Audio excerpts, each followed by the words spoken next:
या गावामध्ये सध्या GI मानांकन प्राप्त खवा, कंदी पेढा आणि गोळी पेढ्याला आषाढी एकादशी निमित्त मोठी मागणी निर्माण झाली आहे। भूम तालुक्यातून सुमारे 45 टन तर पात्रूड परिसरातून सुमारे 15 टन पेढा पंढरपूरकडे प्रसादासाठी रवाना होणार आहे।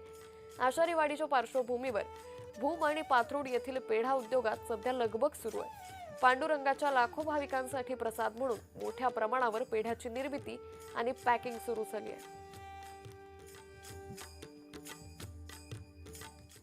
एकीकडे भूम दूध भेसळ प्रकरण राज्यभर गाजतंय, मात्र याच भूम परिसरातील कुंथलगिरीचा खवा आणि पेढा ज्याला GI मानांकन प्राप्त आहे आणि हा पेढा देशभर ज्या तीर्थक्षेत्रांना पोहोचतो तिथंच मी आलोय।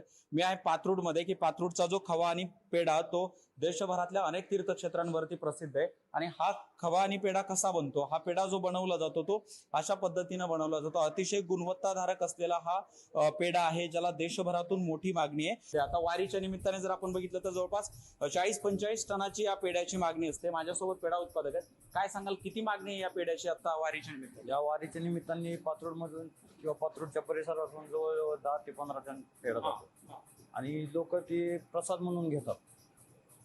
यामध्ये भेसळ काहीच नाहीये, शुद्ध खव्यापासून आणि साखरेपासून बनलेला पेढा आहे आणि माझी तिसरी पिढी आहे। माझ्या आजोबांनी 1985 साली व्यवसाय चालू केला, त्यानंतर वडिलांनी बघितला आणि आता मी बघतो। हा पेढा शुद्ध खव्यापासून, खवा आणि साखर ह्याच्या व्यतिरिक्त आम्ही ह्याच्यामध्ये फक्त विलायची जायफळचं फक्त त्यात मिश्रण करतो। हा शुद्ध आणि खव्याचा बनवलेला पेढा आहे। हा पूर्ण उपवासाला चालणारा हा पेढा आहे। साधारण ते महाराष्ट्रातील पूर्ण तीर्थक्षेत्रावर वरती पात्रूड परिसरातील व्यवसाय करणारी मुलं आहेत। साधारणतः 500 ते 700 मुलं ह्या व्यवसायावर अवलंबून आहेत, म्हणजे हा व्यवसाय करतात बाहेर।